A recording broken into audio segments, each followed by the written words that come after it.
will have a recording of it posted on our website eventually, and also we'll put it on our YouTube channel, which we are working on growing out a little bit more. So with me today is Jonathan Bauer. He is our Director of Cybersecurity Initiatives. And I think you're like... Well, we can get into introductions here. Jeff, if you wanted to introduce yourself. Yeah, as many of you know me, I am Jeff. I'm the Field Engineering Manager here at Firelands IT Services. I was one of the founding partners of Firelands IT Services back in 2007. I also serve as an executive board member on the National Society of IT Service Providers. If anyone has any questions about that organization, that's a total separate thing from our company, but I'd be glad to talk with you about it if you have any questions. John, would you like to introduce yourself here? Yes, so I started out in cybersecurity and enterprise IT services about 16 years ago. I did about 8 years enlisted with the Marine Corps, 2 years General Dynamics, another 5 years McAfee Professional Services. And along the way, I picked up a lot, been a CISSP since 2009, which is a cybersecurity oriented certification. And I'm the cybersecurity and cloud solution specialist here at Firelands IT Services.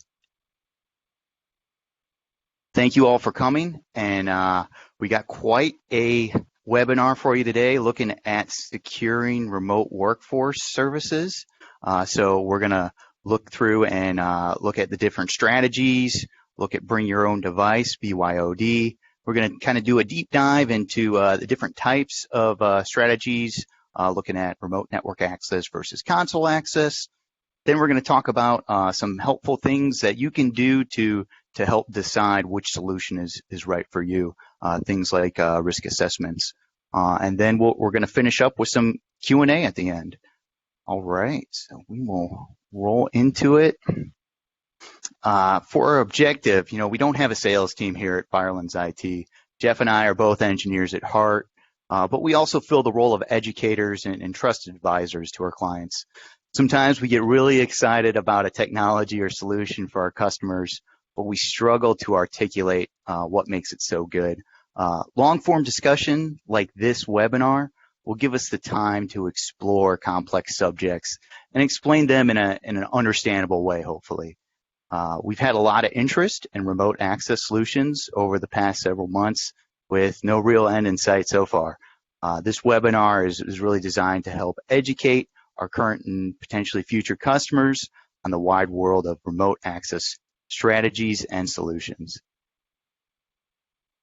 So let's dive right in and start by taking a look at high-level remote access strategies.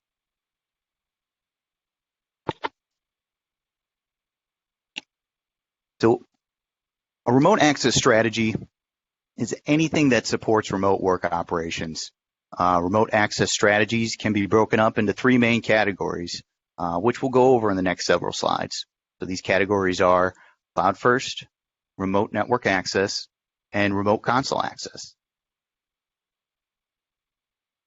So cloud first is an IT operations strategy where you move all of your assets, all of your business resources into the cloud or onto cloud computing platforms.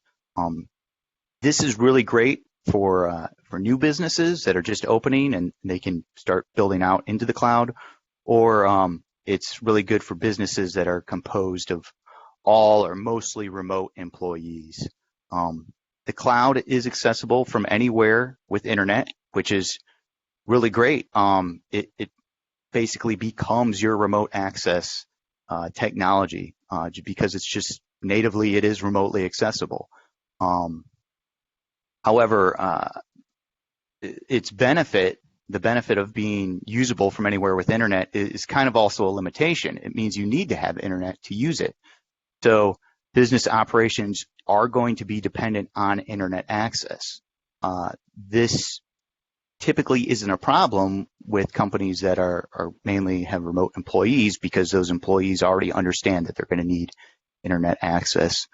But a business that has a lot of on-site servers or on-site technology, industrial systems that don't necessarily need the internet to function, they're not such a great piece of technology to move into the cloud, because you don't want it dependent on an internet connection. So something to look at and consider for Cloud First. Now, the benefits of Cloud First is they're more flexible, more scalable than a physical device. The age-old question of how big do I need to make this server isn't really an issue when it comes to doing business in the cloud, because you can, if you are going with an infrastructure or a virtual server type solution, you can scale that up and down as needed. Or if you're going with a cloud application, you're probably not even going to need to worry about the server backend. So it can make things a lot simpler and give you a lot more flexibility. Now, another downside of the cloud is usually it's more expensive than traditional on-premise technologies, especially if you've been working with traditional on-premise servers where you have a server in the back of your office, and that manages everything, manages all your identity, your permissions, maybe your mail even. Moving to the cloud can be more of an expense. It's not necessarily a cost-saving move, but you do gain that flexibility with it.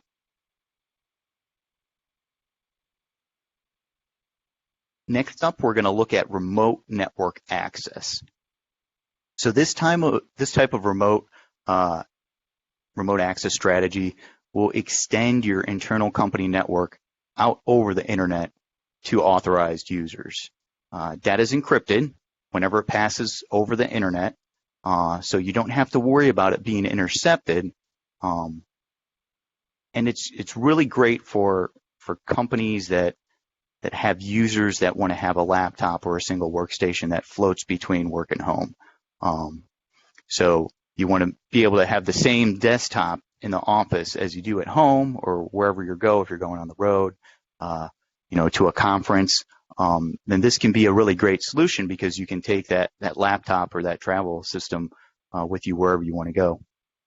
And this helps save on hardware and software, because instead of having to purchase a remote company laptop for an employee to use at their house and then have them come in and use a separate physical desktop workstation when they're in the office, you're doubling hardware, you're doubling software licensing costs. So this can be a really good option for those businesses that want to float resources back and forth. The main benefit of remote network access is you're allowing direct access to your entire company network from that remote workstation. So it's not just a single server or a single application. It's as if you were sitting in your company office plugged into the company network. So it's easy to do things like printing. You can either print to a home printer or you can print to an office printer. It's not really an issue. Now, one of the downsides of remote network access is because you're opening up that entire office network to remote employees. Now you have to think about security, because you're essentially extending the security boundary of your network. So security of that remote device that's connecting is really critical. Not only does that device contain sensitive company data, but as we just discussed, it's a gateway for malware or hackers to get into and infect that office network. So you really have to be cautious about the security of the endpoint when you're doing some remote network access strategies. And the third strategy we're going to talk about is remote console access. So this is essentially extension of the keyboard, mouse, and display of a computer over the internet to a remote worker. So in the following slide, we're going to kind of cover this a little more, and it'll make a little more sense. But essentially, you're just interfacing with that computer at the office, giving it input and it's giving you output. That computer isn't actually in front of you at your house processing data. It's still all residing at the local office or headquarters office. Now, a security concern with remote console access is most of these technologies can share files and client devices, for example, a printer. So that's a consideration. Do you want to be able to share files back and forth through a remote console? Because typically, as we're going to discuss, people go with a remote console because it kind of protects their network. It shields it better than a remote network access strategy. So same as remote network access, data is going to be encrypted when it crosses the internet when you're using a remote console, so it can't be intercepted. However, printing to remote devices can be challenging. So accessing remote resources, so these are resources, let's say if you were at a hotel at a conference, accessing resources there, or at your house, let's say you had a printer or scanner. Having that printer or scanner interact with the remote console can be a challenging thing to do, so that's a consideration for these types of remote access strategies. That's something your company needs to be able to do a lot. And as we alluded to before, security of the remote console or of the remote computer is less important than of the distant endpoint of the remote endpoint with remote network access. And that's because it's all about the position of the data. So with a remote network access, the data resides on the remote system, whereas with a remote console, the data still resides at the company office. Now, because security is less important with remote console access, companies may choose to allow employees to use their personal devices to perform that remote console access. Now, this is going to depend on the sensitivity of that data that an employee is allowed to access. So if they're working with regulatory information, such as financial information or maybe protected health information, then remote console access, pairing that with a BYOD, which we're going to talk about in a moment, policy may not be a good idea. All right, so next up, we're going to look at kind of a comparison between the last two strategies that we just talked about, which is remote console and remote network access.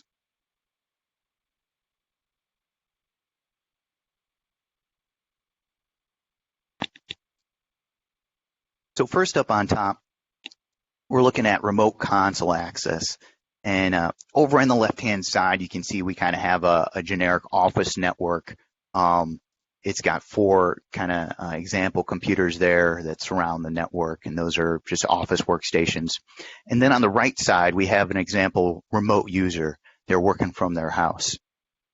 So remote console access is kind of similar to if you were to take a really long HDMI cable and a really long keyboard and mouse and run it down the street to your office and plug it into an office computer.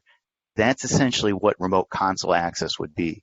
You're piping that video feed out to the remote worker, and that remote worker is sending keyboard clicks and mouse clicks back to the computer at work.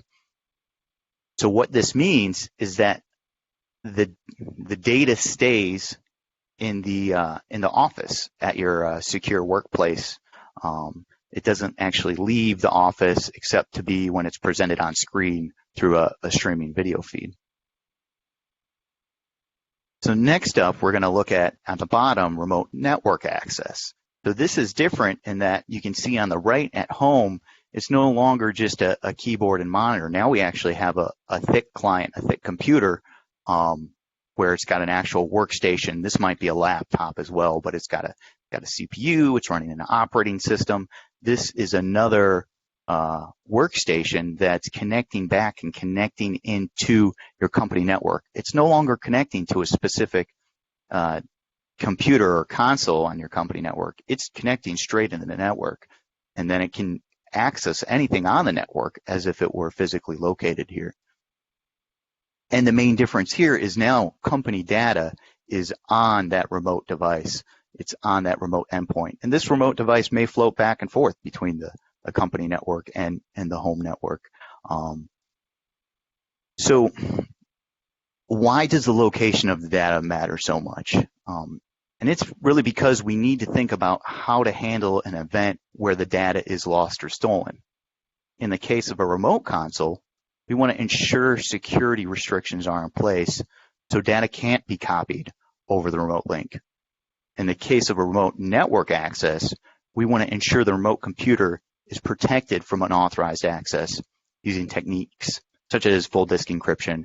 We have a whole list of procedures that we go through for our secure remote network access endpoints.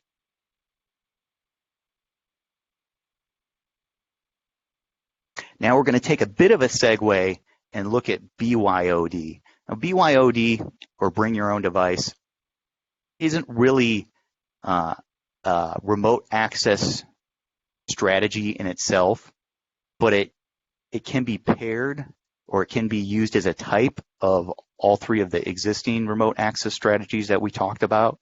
So you can use BYOD with any of those. And essentially, it's an IT policy that allows employees to access company data using their personal devices. So this could be anything from their workstation or laptop at their house or a smartphone that they have. And this is really popular with a lot of companies because it can save the business money if you don't have to buy a new employee a new computer, or if you don't have to buy them a company phone. Those expenditures add up. And if you don't have to, if an employee can use their existing personal computer or their existing cell phone, why buy them a new one? Also, some employees would prefer not to have a second cell phone or prefer not to carry around a company laptop when they're already lugging around their personal laptop. So those are a few of the benefits of it. And it's a good solution for certain scenarios. And I say that because it introduces a lot of risk. And that risk comes from the fact that we can't control how that employee uses their personal device. With a company device, we have device management, we have group policies, we can ensure security software is installed, we can verify security policies are configured appropriately to ensure that device is secured. With a personal device, we can't do any of that. So you want to be very careful about the type of information that you let employees access when you do allow BYOD in your environment. For example, if an employee is browsing dangerous websites, if they have poor password hygiene, that computer could become infected with some type of malware or ransomware. And once that computer is infected, it can spread laterally through if it's a remote network access type device, through that virtual private network, it can spread into the company network and start affecting more company data. So it's a good option for some companies depending on the type of access that employees need. And we'll discuss this a little more as we dig into remote consoles and remote network access.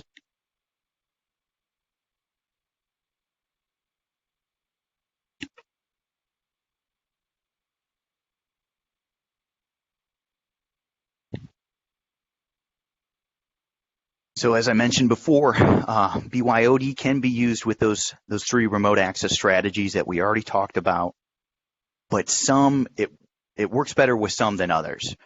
Cloud first, it really works the best. If you've got all your stuff in the cloud, you're invested in the cloud, you're focusing on cloud security, cloud controls like conditional access policies, then BYOD works really good because you're already you already have good data hygiene, and you're making sure that only employees are accessing what they need to access. And then the cloud first solutions also offer a lot of premium features like data containerization, so that you can containerize company data on a personal device. And if that device is lost or stolen, you can remote wipe that data, or that data can be encrypted so that people can't just get on it and read it if somebody untoward gets a hold of it. BYOD can also be used with remote console access, and that's because the company data generally remains in the office, so there's less risks there. You're not actually putting company data, you're not putting company data on the actual remote or on the personal device itself. It all stays on office company resources. However, this should be limited to employees that don't deal with sensitive data. For example, here we're looking at health, financial. If you have any type of regulatory requirements, like CMMC is a new one for working with federal government agencies, you want to check that as well, because usually they have data protection requirements in there, and it's best not to kind of stray away from BYOD when you're using sensitive or data that's protected under regulatory requirements. And then when you're using remote network access, when you're actually opening up the internal company network to a remote endpoint, you really should avoid using BYOD whenever possible, because that's like having your employees bring in their personal laptops, personal tablets, personal phones, and then connect them straight into the internal company network. And it's always a recipe for disaster there. You're kind of asking for trouble. So BYOD can be used great with Cloud First. It can be used safely with remote console access. Should not be used with remote network access. All right, those are the main three remote access strategies that we covered. And we covered BYOD and how it affects all three of those strategies. Now we're going to kind of do a deep dive into two of those strategies, remote network access and remote console access. There's a lot of different solutions available for each one, so we don't want to get into actual specific products and solutions, but we kind of want to explain the main types of them so you can be educated about what type of solution would be best for you. So first, we're going to look at remote network access. And primarily, when we talk about remote network access, that's going to be synonymous with the term VPN, or virtual private network. So this is the technology that's used to communicate between the remote endpoint, the remote computer, and the internal office. VPNs work by encrypting every piece of network data that a remote computer sends to your office network. Now, only the VPN endpoint at the office network can decrypt and read that data. So this ensures that somebody on the internet can't just intercept it and read it.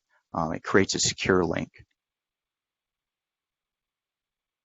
Now, as an analogy, for example, you wouldn't send out paychecks on the back of a postcard. You don't want people to see that kind of stuff. You only want the recipient to actually see that paycheck. So you put every paycheck into a protective envelope, and that ensures the contents can't be read. And VPNs are just like that. It takes every packet of network data and puts it into a protected envelope and then sends it on its way, and then only the recipient is allowed to take that envelope out and read the contents.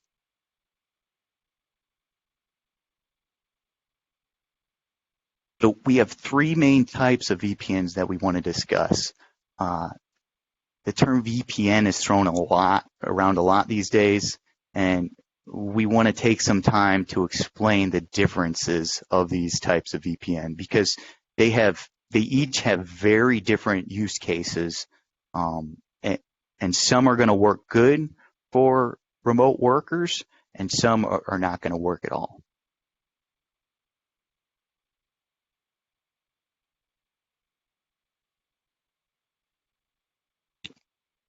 First up, we're going to take a look at anonymizer VPNs.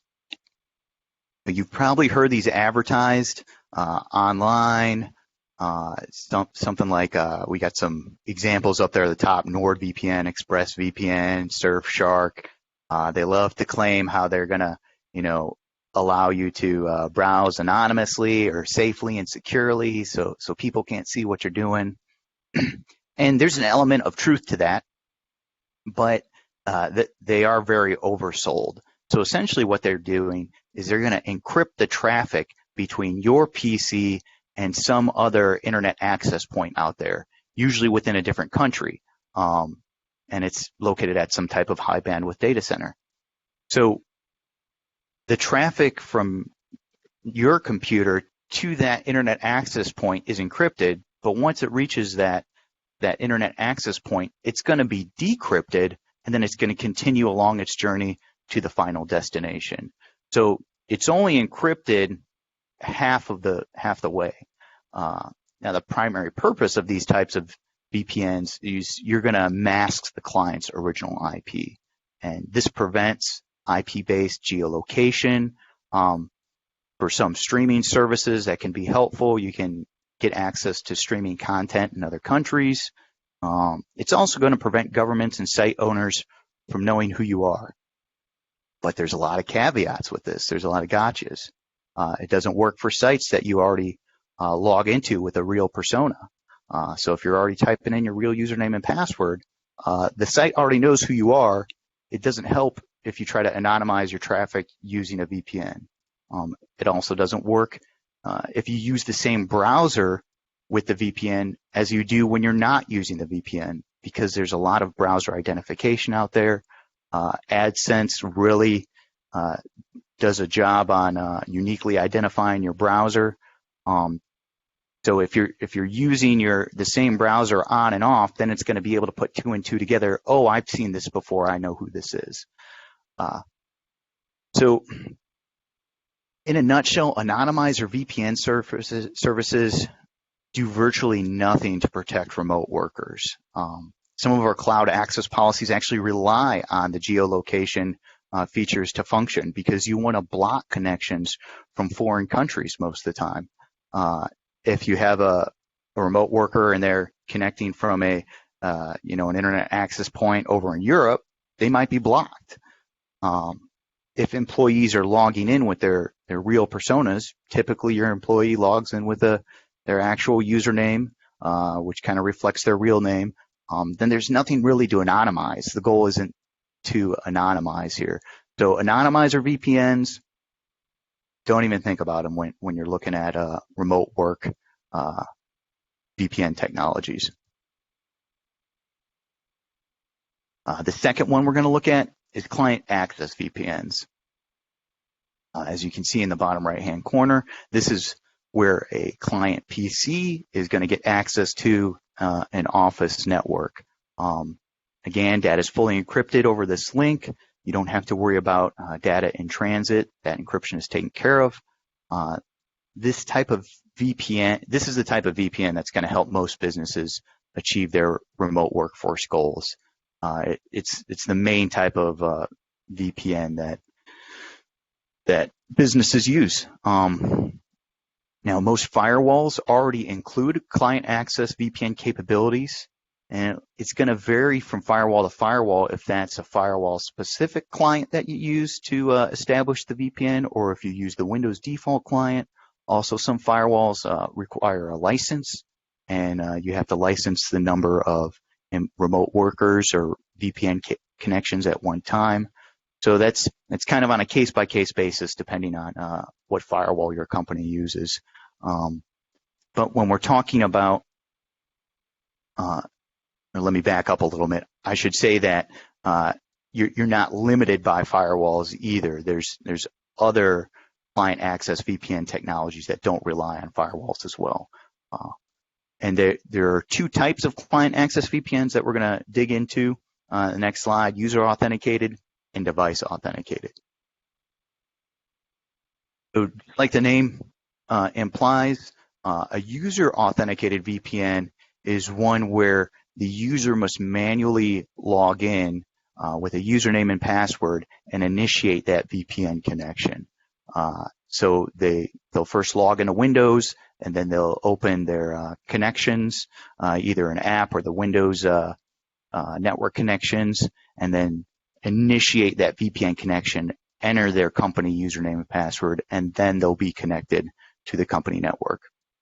Now, this is not really great for always-on remote management solutions or computers that should really be connected to the corporate network all the time.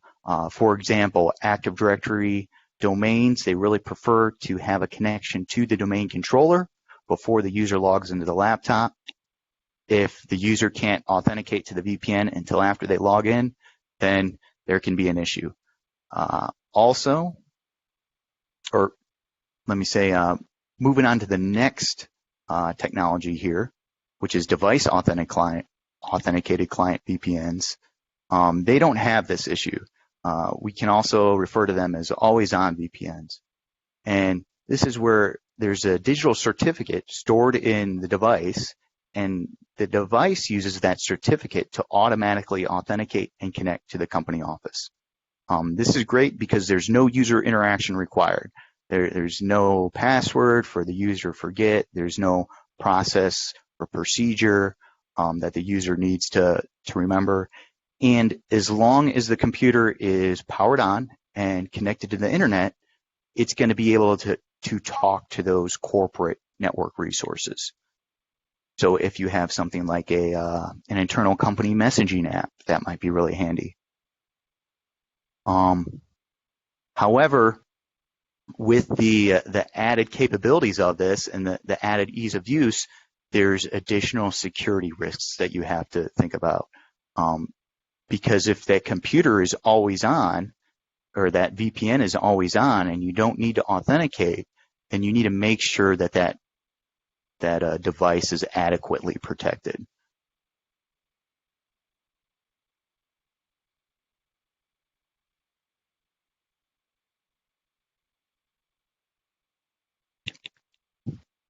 All right, that was client-to-site VPNs, and the last type of VPN we're going to look at real quick is VPN tunnel. And this is mainly used for site-to-site connections. So you're thinking about office to office. Maybe you have a company headquarters and you have branch office locations. You may want to consider connecting those networks so the computers at one office can talk to the computers at the other. And you would accomplish this using a VPN tunnel, otherwise known as a site-to-site VPN. Same as the other two, it's fully encrypted. However, it is more expensive to implement because you do need a device at each office to terminate that VPN. Usually this is a firewall, and it's not really a good solution for individual remote workers because you don't want to have to go out and buy a firewall for every employee you have. That would just be extremely cost prohibitive. So that's why for remote work situations, you would use a client-to-site VPN. But if for some reason you did want to connect offices together, this is what you would use a site-to-site VPN. All right, so we talked a lot about VPNs right there. Just going to do a quick summary of the three types we covered. Anonymizer VPNs, client to internet access point VPNs, not useful in the business environment. Client to site VPNs, these are the ones you want to look at. These are the ones you want to use. Two types, user authenticated and device authenticated. And then site to site VPNs or VPN tunnels. They're good for connecting offices together, office spaces, but not for connecting remote workers to offices. And that is remote network access in a nutshell. Now we're going to move on and take a look at remote console solutions. I promise this one isn't as long as the remote network access one, so let's get right into it. Remote console solutions come in many forms. For the purpose of cybersecurity, we're going to separate them into two main groups. And here we can see them, centrally managed and unmanaged. So with centrally managed, we have remote access controlled using a centralized management console or portal. Now, this is very desirable in the corporate environment because you want to quickly be able to grant and revoke access from one central location. You don't want to have to honeybee around to a bunch of systems.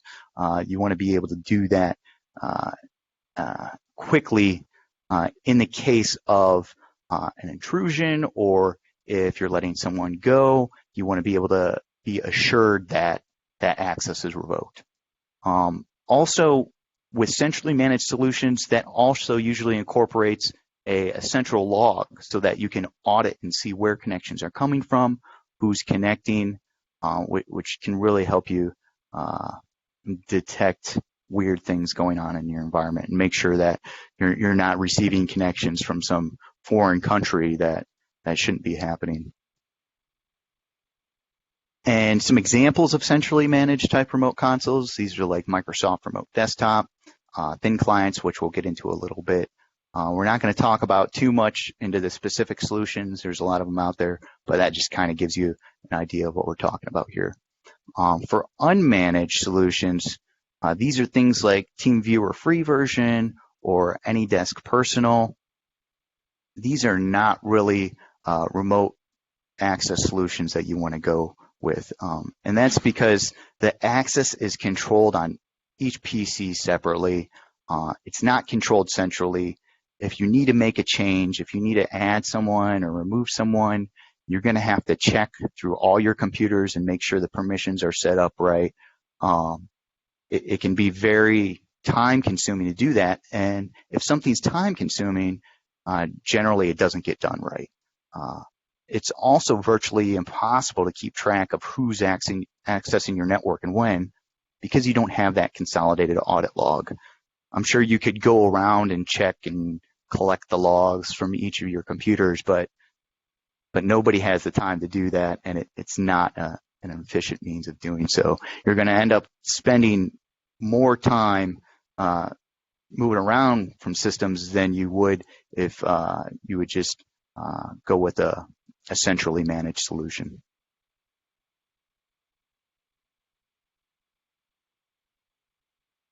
Next up, we're going to take a look at remote endpoint types. Now, the two main types are thick clients and thin clients.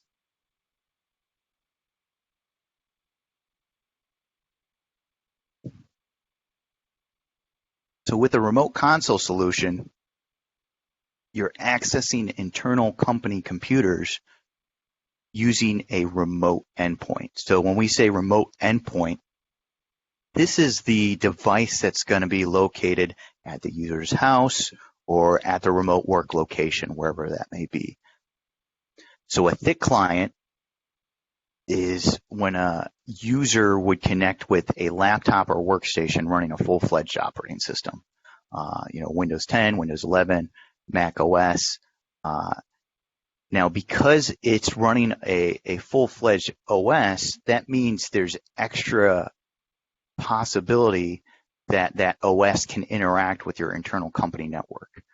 So care must be taken to protect that remote console, to make sure it's locked down, make sure if company remote employees don't need to be transferring files to their remote endpoint, that's locked down in the remote console settings. Now, when you're talking about thick client remote consoles, it can be expensive to buy, configure, and ship a workstation out to remote employees just for them to go ahead and remote back into another computer that's at work. Excuse me. Because in this situation, essentially you're purchasing two computers for each employee. And if there's software licenses associated with that, you might have to purchase duplicate licenses as well. So a lot of companies may try to circumvent this by allowing employees to use their personal computers. And this is where we talk about BYOD again. And that's going to help save the company money, because now an employee can use their personal laptop, something they already own, to connect to a remote console. However, this introduces a lot of security concerns because you don't control that remote endpoint. It's that employee's personal device. So you should really stray away from using BYOD with thick clients for your remote console. Next up, we're going to look at thin clients. This is a relatively inexpensive terminal that can be pre-configured and shipped to remote workers. Its hardware is very minimal. It runs a stripped-down operating system. It doesn't run a full-fledged, Windows or something. The sole purpose of that operating system is to connect to the remote console. You can't do anything else with it. You can't log in and start, opening documents or anything. It does one thing and one thing only, and that's to provide you a connection to the remote console. Now, because it's running a secure OS, a thin client OS, it's a lot easier to protect the remote console. It's locked down. You can prevent things like USB storage devices from working so that users can't exfiltrate data. Because it's not running an OS and users aren't browsing the web from it, the chances that it gets infected with malware or hacked are a lot lower. So it's a much safer alternative than using BYOD thick clients. If you don't want to incur the expense of purchasing laptops and configuring laptops and securing laptops for your remote employees, then consider thin clients. It's a more inexpensive solution. However, you do have to consider where those thin clients are going to connect to. Typically, you have a remote desktop server, or we may be able to configure them to connect to virtual machines as well, and so that users are presented with a Windows 10 or Windows 11 desktop.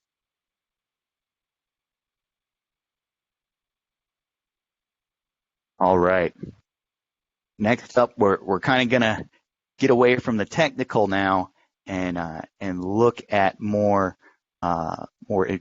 remote access from an administrative standpoint, and try to answer some of these hard questions like how much should I spend on remote access, and nobody can really tell you what the right amount of money is to spend on something for your business. But what we can do is help you ask the right questions so you can make an informed decision. We don't want our clients to buy something because it sounds like it would be nice to have. Business expenditures should be tied to business needs. So one really good way of identifying what's the need and how much you should invest in that need for your business is to conduct a risk assessment. And that's going to help you determine the value of, in our case, a secure remote access solution.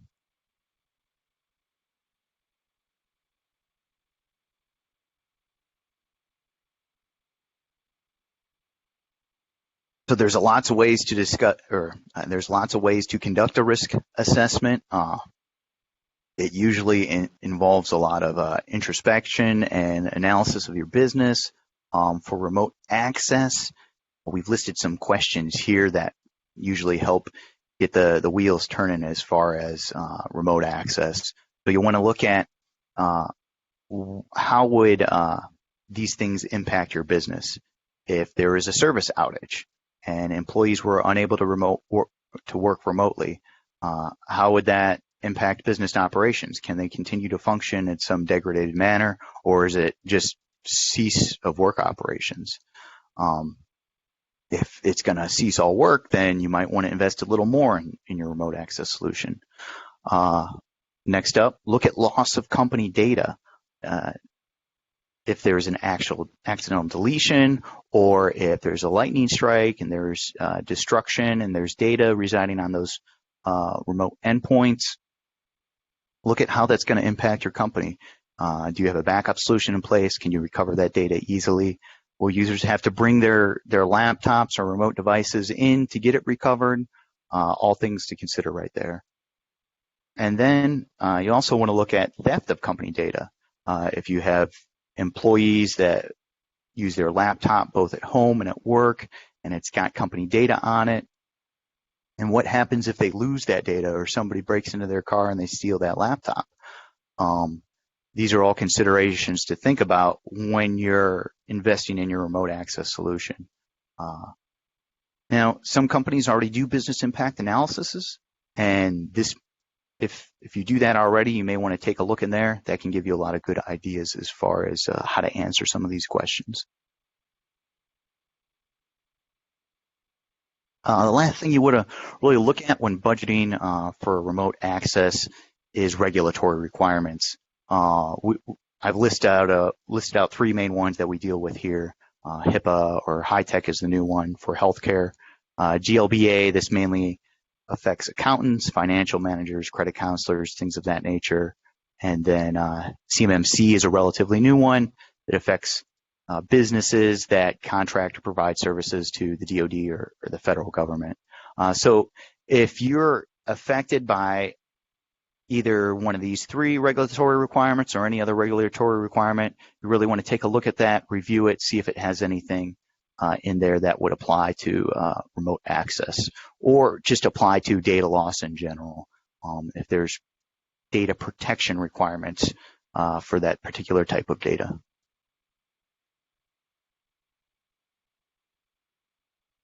Next up, we're going to look at choosing the right solution. We've gone over a lot of different possibilities here, and we want to kind of give you some tools to be able to determine which one's going to be the best for you.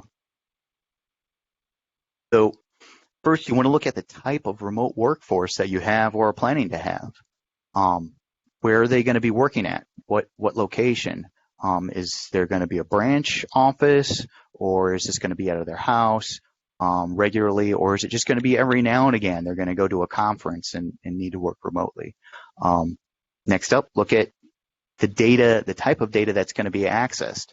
We mentioned in the previous slide, is that data protected by some type of regulation or regulatory requirement?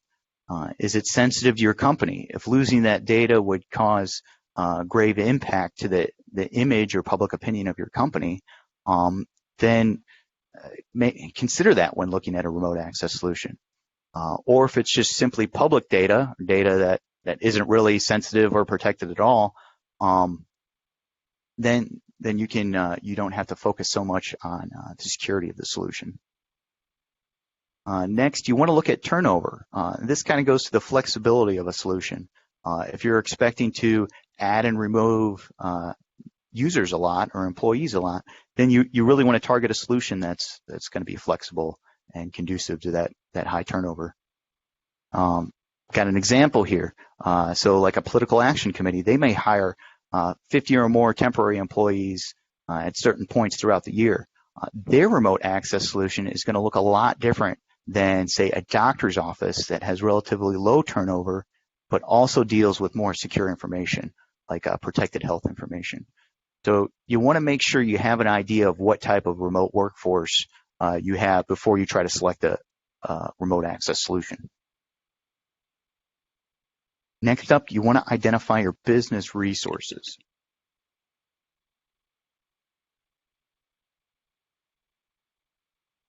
And these are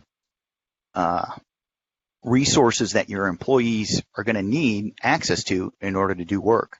More specifically, you want to understand where those resources are located and how they can be accessed. Let's take a look. Let's take a minute and go over the 5 primary types of resources. First one, email, which I'm sure everybody's familiar with. However, you should try to differentiate between whether your email is hosted by someone else or if it actually resides on a server on-premise within your site. Hosted email services, usually generally a lot easier to provide remote access solutions for, because you don't really need to take into account access to the on-premise server. Next, take a look at where your files and data are at that employees need to access. Is there a network shared drive? Is there a network attached storage device? And do you have databases, maybe specialized company databases that employees need access to, or that applications running on employee systems need access to? Next, take a look at applications that you use.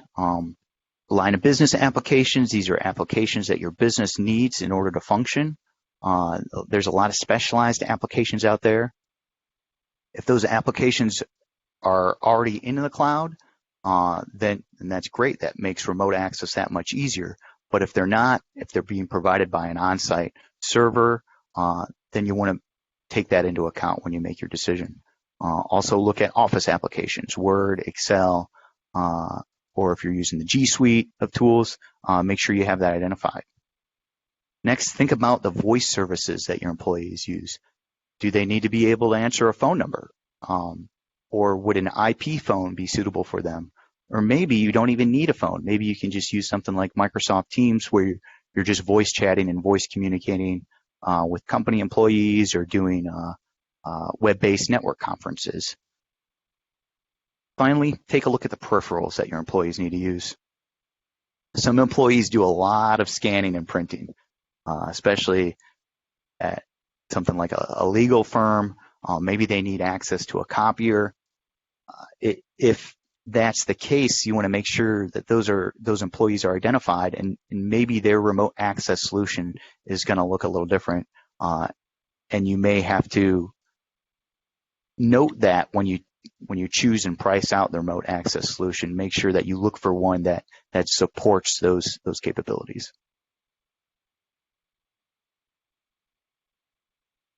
All right, and finally, we're going to look at putting it all together.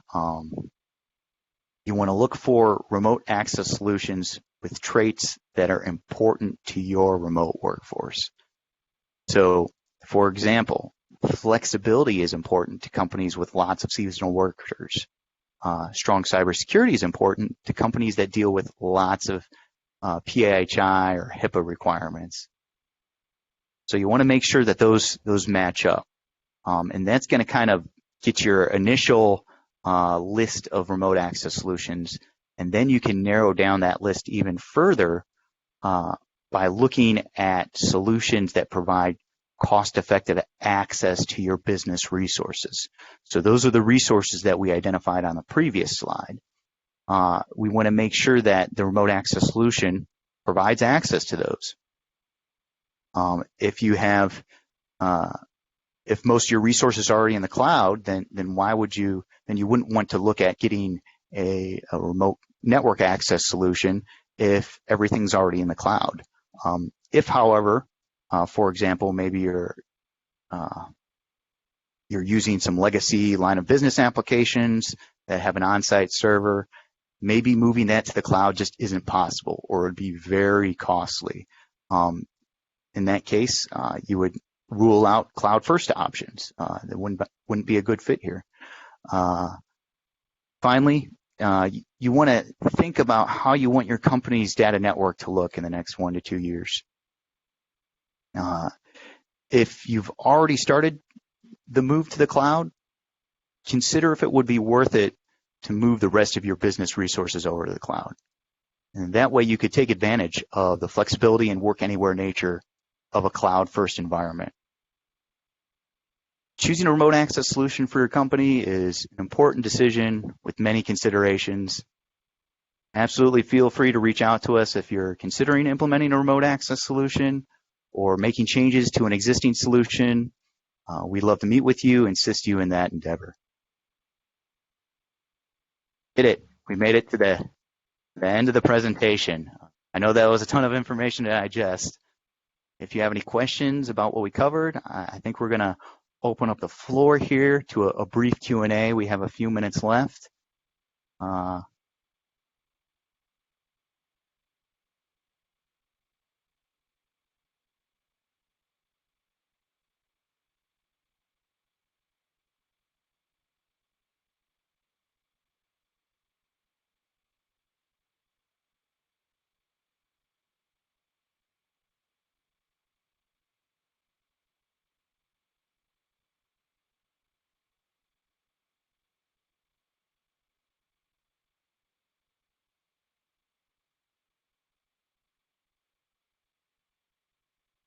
Yeah, I think we'll stay on the webinar here for a few more minutes. Give people time to digest the fire hose of information that I just unleashed on them.